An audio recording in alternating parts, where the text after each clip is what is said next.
Esta es tu historia. Esta es mi historia. Pero principalmente, esta es la más grande historia que se haya contado. Esta es la historia de Dios.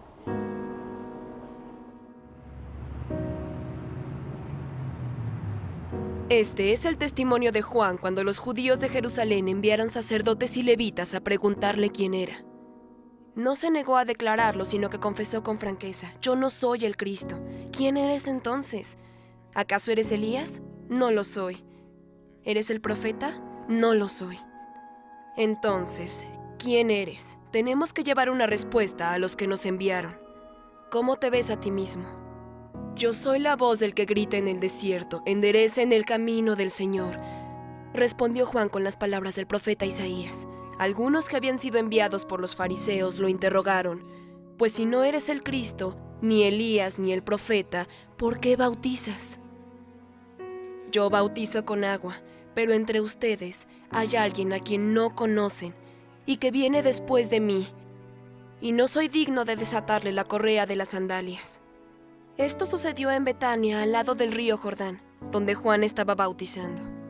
Al día siguiente, Juan vio a Jesús que se acercaba a él y dijo: aquí tienen al Cordero de Dios que quita el pecado del mundo. De este hablaba yo cuando dije: después de mí viene un hombre que es superior a mí, porque existía antes que yo.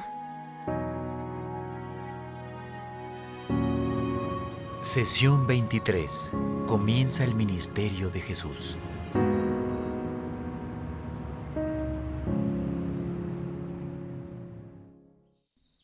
Las áreas del centro de la ciudad no serían lo mismo sin los vendedores callejeros, los taxis, algunos indigentes y el predicador de la esquina. Estos predicadores no son como un reverendo común. Algunos incluso resultan algo aterradores y te preguntas si olvidaron tomar su medicamento. Aún así, ellos permanecen en una esquina de la calle proclamando que Dios tiene una solución para el problema eterno de las personas. ¿Cuál es la solución? ¿Cuál es el plan de Dios para recuperarnos? Hemos visto cómo se desarrolla durante más de 2000 años a través de Israel. Malaquías nos dice al final del Antiguo Testamento que el próximo profeta que hable nos va a dar la solución. Después de 400 años de silencio de Dios, el profeta emerge. ¿Su nombre? Juan el Bautista. Pero él tampoco es el clásico predicador común. No, es un tipo harapiento, excéntrico y bohemio que vive en el bosque. No tiene credenciales y come bichos y miel. Espero que al menos le pusiera miel a los bichos para endulzar el sabor de los insectos. Juan el Bautista, como el predicador de la calle, estaba un poco loco. Sin embargo, Juan también quería darnos la solución a nuestro problema eterno. Finalmente va a presentarnos la solución de Dios para recuperarnos a todos. Entonces Juan emerge del desierto, quitándose las patas de saltamontes de los dientes, y comienza a hablar. Las personas lo miran. Cuando los líderes judíos le preguntan quién es, les contesta: soy la voz del que grita en el desierto, enderecen el camino del Señor.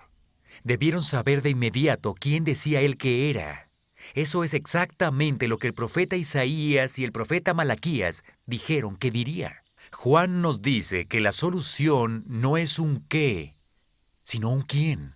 Y tenemos que entender quién es Él antes de entender lo que vino a hacer.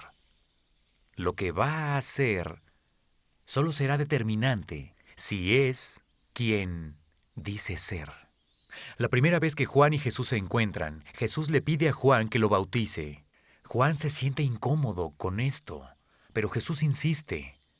Cuando Jesús es bautizado, el cielo se abre y el Espíritu de Dios desciende sobre él como una paloma. Luego una voz desde el cielo dice: este es mi Hijo amado, estoy muy complacido con él. Mateo 3:17. Aquí tenemos la presencia de la Trinidad en un suceso importante: el Padre, el Hijo y el Espíritu Santo.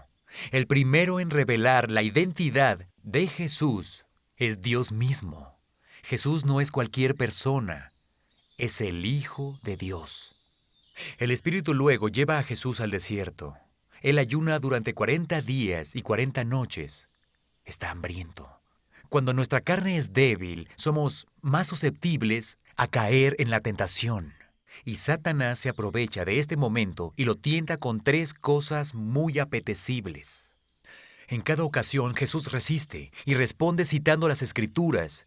Ese es un recordatorio de lo bueno que resulta conocer las Escrituras y atesorarlas en el corazón para responder cuando la tentación se presenta. Al final Jesús no sucumbe a ninguna de las tentaciones. ¿Por qué? Él no tiene pecado, no tiene culpa. Luego vemos a Jesús acercándose de nuevo a Juan, mientras Juan grita, «Aquí tienen al Cordero de Dios, que quita el pecado del mundo». Al segundo día, Juan ve a Jesús de nuevo y dice, «Aquí tienen al Cordero de Dios». ¿Quién es Jesús? Juan dice que es el Cordero de Dios. Ningún judío podría haber malinterpretado lo que Juan dijo. El Cordero joven, inocente y sin mancha del Antiguo Testamento. Era aquel cuya vida sería sacrificada y cuya sangre pagaría por nuestros pecados. Vimos esto el día de la Pascua en Egipto, cuando la sangre del Cordero fue aplicada al dintel de la puerta de las casas judías. En el desierto y en Canaán, un hombre le llevaba un cordero o un becerro al sacerdote. Ponía su mano sobre la cabeza del animal inocente y oficialmente le transfería todos sus pecados y culpas al animal. El sacerdote después le cortaba la garganta al cordero o al becerro y su sangre caía en un tazón. Luego esa sangre era llevada al altar para el perdón de los pecados. Juan declara que Jesús es el Cordero Supremo, el Cordero de Dios. Más tarde vemos a Jesús en una boda con sus padres. En cierto momento, el vino se acaba, María obviamente sabe quién es su hijo y le propone un desafío. Jesús, ¿por qué no haces algo al respecto con esto? Tal vez eso fue aprovecharse un poco de la situación. Jesús le contesta, ¿por qué me estás involucrando en esto, mamá? Todavía no es tiempo que salga al público. Entonces Jesús convierte el agua en vino, y no en cualquier vino, en el mejor vino. Los invitados pensaron que el novio había guardado el mejor vino para el final. El secreto de Jesús estaba a salvo por ahora. Pero esta es una de las muchas señales de que Él es el quién que hemos estado esperando. Luego llega el tiempo en que Jesús revele quién es. Con los 12 discípulos a su lado, comienza a enseñar y a sanar a las personas. Jesús se convierte de inmediato en el rumor, donde quiera que va. Algunos concluyen que es el Mesías. Otros se sienten perturbados por lo que dice. Más tarde Jesús, ahora en Jerusalén, recibe una visita inesperada en la noche. Se trata del fariseo Nicodemo. En esta conversación, Jesús hace una de las declaraciones más claras de quién es y por qué vino. Él dice, porque tanto amó Dios al mundo, que dio a su Hijo unigénito, para que todo el que cree en Él no se pierda, sino que tenga vida eterna. Juan 3:16. Jesús es el Hijo de Dios, que vino desde la historia primaria a nosotros, para vencer a la muerte y ofrecernos una relación eterna con Dios a todos los que creemos. No sabemos cómo respondió Nicodemo a la conversación con Cristo esa noche, pero sabemos que ayudó a un creyente en Jesús, un caballero llamado José de Arimatea, a enterrar el cuerpo del Señor. Creo que llegó a nacer de nuevo. Cuando Jesús va de regreso a Galilea, decide pasar por Samaria. La mayoría de los judíos se desviaban de su camino para evitar Samaria, ya que despreciaban a esas personas. Pero Jesús no. Al mediodía, va a un pozo y se encuentra con una mujer. Y comienzan a conversar. Ahora, un hombre judío ni muerto hubiera tenido una conversación con un samaritano, mucho menos con una mujer. Jesús sí. Las reglas estaban cambiando.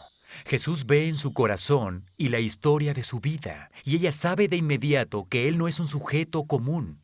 La mujer dice, sé que viene el Mesías, al que llaman el Cristo. Ese soy yo, el que habla contigo, le dijo Jesús. Juan 4, 25, 26. Ella entonces vuelve corriendo a la ciudad y da su testimonio y nos cuentan que muchas personas creyeron. Esa buena noticia que Dios le promete primero a Abraham no es solo para Israel. Todas las naciones serán bendecidas. Dios le da la oportunidad a todos de volver a Él. Por el momento se dan las condiciones para seguirlo y para matarlo. Jesús viaja por Galilea enseñando y sanando a todas las personas. En cada ocasión, da pruebas de que Él es quien dice ser.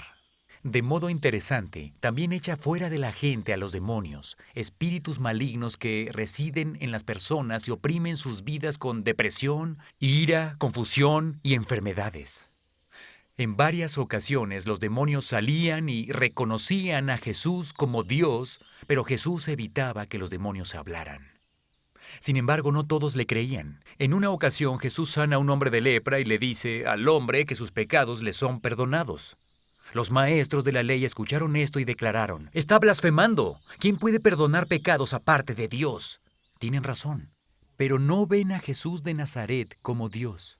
Por eso no son conmovidos con su muerte. Este capítulo termina donde comenzamos, con Juan el Bautista. Él está en prisión y le manda a hacer una pregunta a Jesús. ¿Eres tú quien habría de venir o tenemos que esperar a alguien más? Juan sabía que lo más probable era que perdiera la vida por su proclamación atrevida del Mesías. Quería saber que Jesús era el elegido. Es comprensible. Jesús le envía un mensaje que le da una respuesta final a Juan. No mucho tiempo después, cuando su popularidad y también la oposición a Jesús siguen creciendo, decapitan a Juan. Él murió sabiendo quién era Jesús. El Dios de la historia primaria entró a la historia secundaria para darnos la solución final a nuestro más grande problema. Se llama Jesús. Antes que sepas cuál es la solución, tienes que saber quién es la solución. Lo que Jesús va a hacer en los siguientes 3 años, aunque resultó heroico en su momento, no importa para la eternidad, a menos que Él sea quien decía ser. Dios en persona, en carne y hueso. Nos enfrentamos a la misma decisión que todas esas personas que se encontraron con Jesús cuando caminaba en la tierra. Dios Padre nos mandó a Dios Hijo para que hiciera lo que nosotros no podíamos hacer solos. Dios mismo es la solución que hemos estado esperando todos estos años. Tal vez debemos pararnos a escuchar la próxima vez que pasemos cerca de un predicador callejero. Posiblemente no está tan loco como creemos.